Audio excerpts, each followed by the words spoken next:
अच्छा ठीक है, ठीक। तो अब केवल ध्यान से सुनेगा, लिखेगा नहीं।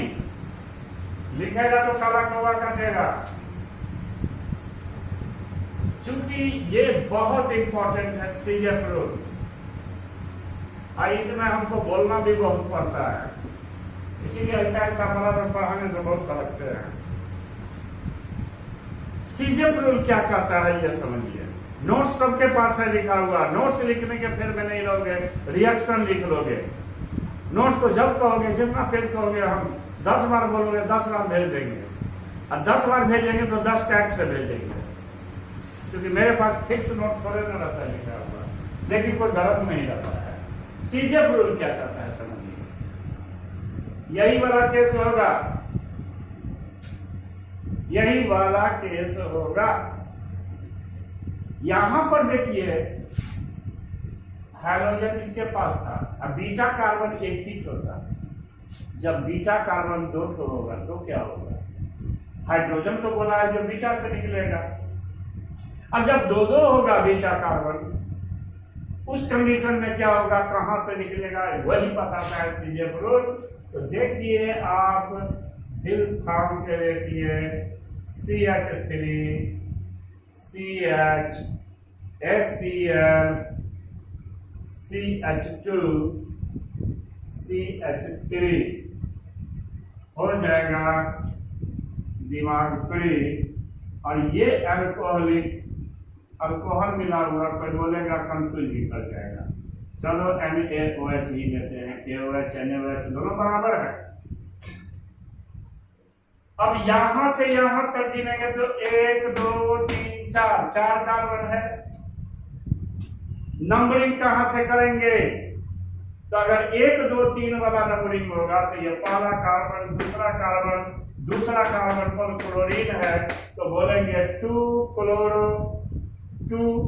क्यों बोलेंगे 2? दूसरा कार्बन पर ये है, तो 2 क्लोरो, 4 कार्बन है कंटिन्यू, तो 4 कार्बन के लिए ब्यूट रखेंगे तो हो जाएगा क्या चीज? Butane, 2 chloro butane. लेकिन जब अल्फा बीटा कहेंगे तो अल्फा उसी को कहेंगे जहां पर सब्स्टिट्यूएंट होगा, जहां पर फंक्शनल ग्रुप होगा। इस पर जुड़ा हुआ है ये कहलाएगा अल्फा। तो फिर ये क्या कहलाएगा? ये कहलाएगा बीटा। फिर ये क्या कहलाएगा? ये कहलाएगा बीटा डैश। एक तरफ बीटा थे, बदल बीटा डैश। डैश देने का कोई जरूरत भी नहीं है, लेकिन पहचान के लिए दे दिया गया। हमारे गांव में एक जुड़वा भाई था, दोनों भाई का शक्ल कैसी था? बिल्कुल सेम था, बिल्कुल सेम। बड़ा भाई का जो शादी हुआ तो छोटका को क्या किया, जो बोला जो गड़बड़ हो जाएगा, बारात हो जाएगा, तो उसका बाल जो है छिलवा दिया पहचान के लिए। तो यहां पर तो दोनों है बीटा। कंफ्यूजन के लिए हम यहाँ पर क्या डालते थे? बीटा डैश, गड़बड़ ना हो। अब सवाल ये उठता है, जब इन दोनों का मुकाबला होगा तो यहां तो ये था जो अल्फा 1 बीटा 1, अल्फा पर हाइड्रोजन है, हाइड्रोजन निकला किसके साथ? सोडियम के साथ। यहां भी अल्फा है, अल्फा पर हाइड्रोजन है, ये हाइड्रोजन यानी कि क्लोरीन निकलेगा किसके साथ? इसके साथ। अब हाइड्रोजन निकलेगा बीटा से। अब कौन सा बीटा से भैया? यहां भी बीटा है, यहां भी बीटा है, तो उस बीटा कार्बन से निकलेगा हाइड्रोजन जिसके पास हाइड्रोजन का नंबर क्या चीज है? कम है। तो कम है तो क्या कम है? यानी कि इन असिमेट्रिक बीटा कार्बन, यहां पर क्या किया? दोनों बीटा कार्बन असिमेट्रिक है। असिमेट्रिक का मतलब क्या हुआ? इसके पास 3 हाइड्रोजन, इसके पास 2 हाइड्रोजन है, असिमेट्रिक हुआ। तो इन असिमेट्रिक बीटा कार्बन है ना, hydrogen is removed from that beta carbon which has least number of hydrogen, जिसके पास हाइड्रोजन का संख्या कम होगा। तो कम किसके पास? एसिमेट्रिक है, 3 है 2 है, इसलिए एसिमेट्रिक है। हाइड्रोजन कहाँ से निकलेगा? उस बीटा से निकलेगा जिसके पास हाइड्रोजन कम है। तो यानी यहां से हाइड्रोजन निकलेगा OH के साथ। एक बार और समझिए, सीजेफ रूल कहता है जब दो दो बीटा कार्बन होगा, दो बीटा कार्बन है, दोनों बीटा कार्बन असिमेट्रिक होगा, दोनों असिमेट्रिक है। कैसे? यहाँ 3 है, यहाँ 2 है, तो हाइड्रोजन उस बीटा से निकलेगा जिसके पास हाइड्रोजन कम है। यहाँ कम है तो यहां से निकल गया, लिख दिया। तो फिर क्या बच गया? यहां से ये निकल गया, यहां से एक हाइड्रोजन निकला, बाकी क्या बच गया? यानी इसमें से निकल गया तो बाकी बचा क्या? CH3 बचा, CH बचा, यहां से एक हाइड्रोजन निकला तो ये भी CH हो गया और ये CH3, यानी कि CH3 CH CH और CH3 बीच में डबल बॉन्ड कर देंगे, इधर निकल गया बंधु NaCl और क्या निकला? H2O। इसका नाम कोई भी बता सकता है। अगर मान लो नाम नहीं आता है, भूल गया, कुछ नहीं आता है, तो 4 कार्बन गिनो, तो 4 के लिए ब्यूट।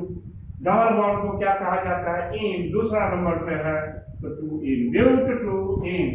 This is called Saytzeff rule. तो क्या विचार है? रहने दे अभी की वॉश कर दे? जल्दी बोलिए। एक मिनट, इसको वॉश कर दे, नहीं तो लिख लो 2 मिनट रखा दीजिए, लिख दीजिए, जो लिख रहे लिख लीजिए। तो देखिए नंबर सी में क्या है? Reaction with metals. ठीक से नहीं देखेंगे तो हो जाएगा मेंटल्स। रिएक्शन विद मेटल और मेंटल्स में कितना डिफरेंस आ जाता है। इसके अंतर्गत हम सब कुछ देखेंगे, यानी रिएक्शन भी देखेंगे और शॉर्ट नोट्स भी देखेंगे, और वही शॉर्ट नोट्स देखेंगे जो आपके लिए नया नहीं है, आपके लिए पुराना ही है। 11th में पढ़े उर्ज रिएक्शन, फ्रैंकलैंड रिएक्शन, एक और एक फ्री। उर्ज रिएक्शन पढ़ेंगे, फ्रैंकलैंड रिएक्शन आपको फोकस में मिलेगा। तो देखिए शायद इसका नोट्स रिसेंटली हम इधर जो भेजे थे उसमें शायद भेजे हैं कि नहीं भेजे हैं। उर्ज रिएक्शन, तो जैसा कि मालूम हो उर्ज क्या चीज है, साइंटिस्ट का नाम है। आप अपने से भी डेफिनेशन लिख लेंगे, आप लोगों का इंग्लिश हम मजबूत कर दिए हैं। कैसे? उर्ज रिएक्शन।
सोडियम को हटा करके इसके जगह पर जिंक ले ले। सोडियम था, सोडियम को हटा दिया और उसके जगह पर किसको ले लिया गया? जिंक को ले लिया गया। तो सब कुछ वही रहेगा और सोडियम का वैलेंसी 1 था लेकिन जिंक का वैलेंसी 2 है, तो इसलिए बन जाएगा ZnX2। ZnX2 बन जाएगा। यही अंतर है। अगर सोडियम के जगह पर जिंक ले लिया तो फिर ऊर्ज नहीं रह जाएगा। ये क्या चीज कहलाएगा? ये कहलाएगा फ्रैंकलैंड रिएक्शन। फ्रैंकलैंड। तब फिर क्या होगा? यहाँ पर जिंक आ जाएगा तो यहाँ पर क्या चीज हो जाएगा? यहाँ पर हो जाएगा ZnBr2। तो आप इथाइल ब्रोमाइड को ब्यूटेन में बदल सकते हैं ऊर्ज रिएक्शन के जरिए भी और फ्रैंकलैंड के रिएक्शन के जरिए भी। इसलिए हमने बोला है 1 पर 1 फ्री। 1 पर 1 फ्री आज का ये बम्पर ऑफर है और इसको जल्दी से अगर नोट करने वाले को आपको बताया गया था, इसी को कहते हैं हेलो अल्केन। तो इसमें सबसे पहले आपने क्या पढ़ा? प्रिपरेशन। इसके बाद आपने क्या पढ़ा? Physical property. इसके बाद क्या? Chemical properties. Chemical properties continue है जिसमें कितना को रिएक्शन पड़े हैं? केमिकल प्रॉपर्टीज में कितना प्रकार का रिएक्शन पड़े हैं? पर ये बताइए हमको, कितने प्रकार का केमिकल में पड़े हैं? ये बताइए। कोई नहीं कोई बता पा रहा है। सिर्फ एक पढ़े हैं, नंबर ए कौन सा पढ़े हैं? तो आपको मालूम होगा न्यूक्लियोफाइलिक सब्स्टिट्यूशन रिएक्शन। थोड़ा सा हम रिमाइंड कर दे recap. Nucleophilic substitution reaction. Nucleophiles ने बोला था जितना भी निगेटिव चार्ज वाला होगा, cyanide negative, NO2 negative, halide ion, hydroxide ion, ये सब है न्यूक्लियोफाइलिक सब्स्टिट्यूशन रिएक्शन। बेस जो है, आधार जो है ऑर्गेनिक रिएक्शन का, हमने कितना बताया था? 4।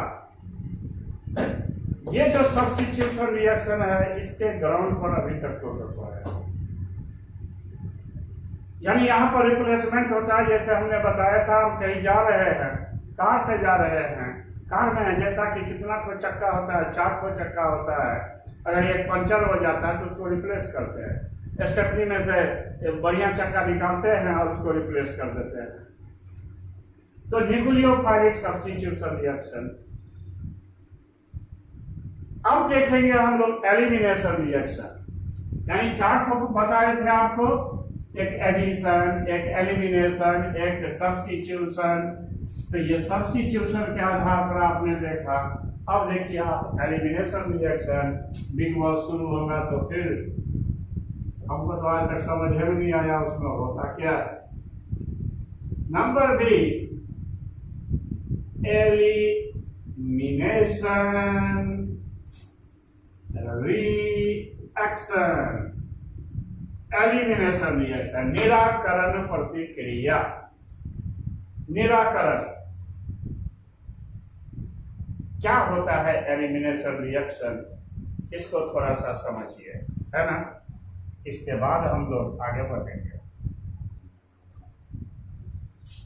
हमने इसके पहले न्यूक्लियोफाइलिक सब्स्टिट्यूशन रिएक्शन का पहला रिएक्शन देखिएगा, हमने क्या लिखा था?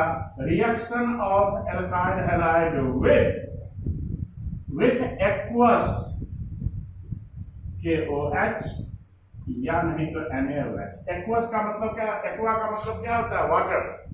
वाटर मिला हुआ रहेगा जब KOH में, वाटर मिला हुआ रहेगा जब NaOH में, तब इसके साथ रिएक्शन होगा, तब क्या होगा? ठीक। लेकिन अगर कोई व्यक्ति पानी पी करके, 1 गिलास पानी पी करके, 1 लीटर पानी पी करके जा रहा है रोड पर, और कोई आदमी 1 लीटर तो बहुत ज्यादा हो गया, थोड़ा सा दारू पी करके जा रहा है रोड पर, अंतर तो होगा। तो यहाँ पर एक्वस KOH के साथ रिएक्शन हुआ था, तो एक्वस KOH के साथ रिएक्शन हुआ था तो क्या हुआ था, थोड़ा सा हम रिमाइंड करा दे रहे हैं आपको ताकि कंफ्यूजन ना हो। तो इसका पॉजिटिव इसके निगेटिव के साथ निकल गया और ये इसके साथ जुड़ गया, तो बन गया था क्या चाहिए, ROH, और ये KH जो है निकल गया।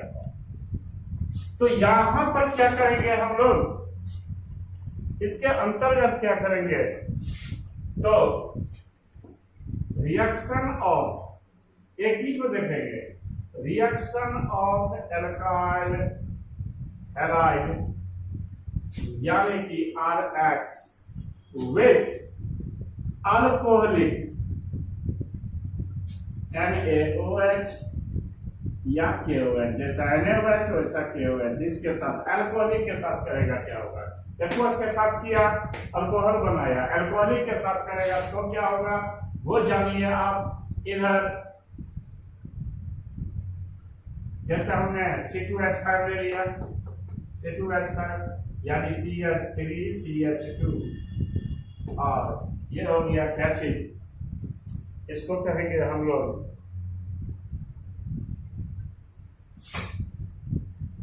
क्लोरीन। तो है नाम कोई पूछेगा तो हमको लगता है बता देंगे, नहीं लिखेंगे तो भी बता देंगे। इसके नीचे में हम डेफिनेशन नहीं लिखते हैं, डेफिनेशन लिखेंगे। डेफिनेशन तो मेरे ख्याल से आपके पास लिखा हुआ है, इसके खिलाफ यहाँ पर ले लिया हमने क्या CKOH, आप NaOH भी ले सकते हैं अगर पता लग रहा है तो। इसमें क्या बोले हैं, हमारी आवाज सुनाई दे रही है कि नहीं सबको, अल्कोहलिक NaOH ले लिए हैं, आवाज सुनाई दे रही है क्या, अच्छा अच्छा,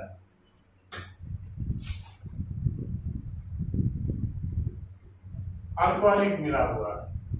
तो यहां पर होगा alpha beta D hydro halogenation, कर गया माथा से पार।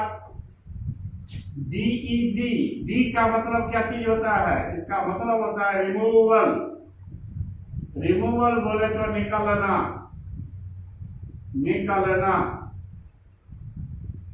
Hydro halogenation, hydro halogenation, halogenation का मतलब, हैलोजिनेशन का मतलब हैलोजन का जोड़ना, और इसके आगे में डी लग जाएगा तो डी हैलोजिनेशन, हैलोजन का निकलना। हाइड्रोजिनेशन का मतलब हाइड्रोजन का जोड़ना, और डीई लग जाएगा आगे में तो डीई का मतलब होता है निकलना, डी हाइड्रोजिनेशन यानी हाइड्रोजन का निकलना। और जब इस पूरे के आगे में डीई लगा देंगे तो D hydro halogenation, D hydro halogenation यानी हाइड्रोजन भी रिमूव करेगा और हैलोजन भी रिमूव करेगा। कहां से रिमूव करेगा, तो इसको बोलते हैं alpha beta, alpha beta D hydro halogenation. अब ये अल्फा बीटा का कौन सा ड्रामा शुरू हो गया, कोई ड्रामा नहीं है, कोई ये नहीं है, केवल नेमिंग करने का एक तरीका है।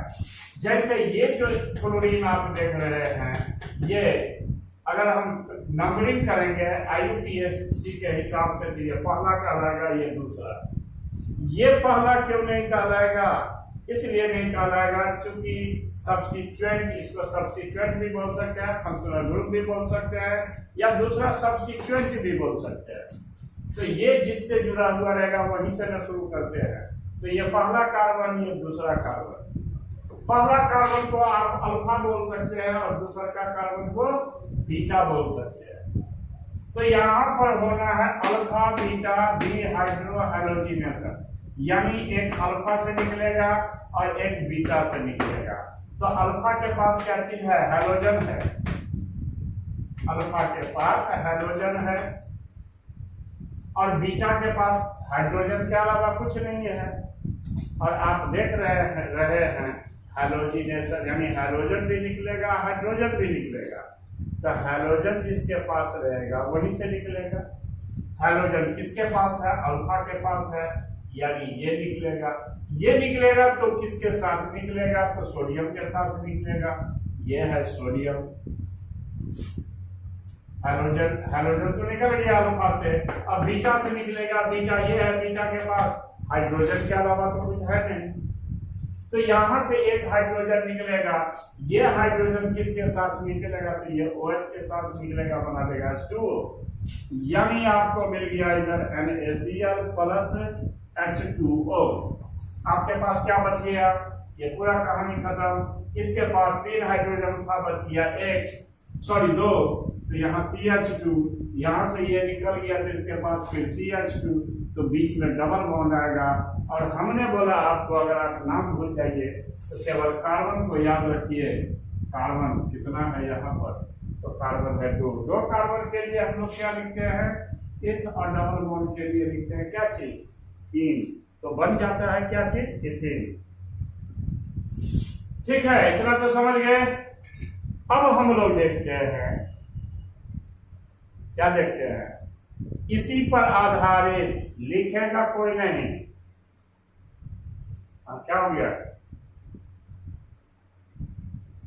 क्या हो गया जी, प्लस, यही ना। अरे NaCl निकल गया, H और OH मिलकर के H2O हो गया। क्या बोल रहे हो, क्लियर बोलो ना। जी में आ जाइए तो रिडक्शन, और रिडक्शन में आपको मालूम है हाइड्रोजन जुड़ता है। अगर आपको याद होगा ये अल्कीन है, अल्कीन के साथ मॉलिक्यूलर हाइड्रोजन लिया गया था, एडिशन रिएक्शन में देखिएगा होता है 200 से 300 डिग्री सेल्सियस 2 हाइड्रोजन है, एक इसके साथ एक इसके साथ। लेकिन अगर हम नेसेंट हाइड्रोजन लेंगे, नेसेंट का मतलब नवजात का मतलब जो तुरंत से उत्पन्न हुआ है, वो कैसे भाई, तो CH3 CH2 Cl, alkyl halide है, ये तो आपको मालूम है।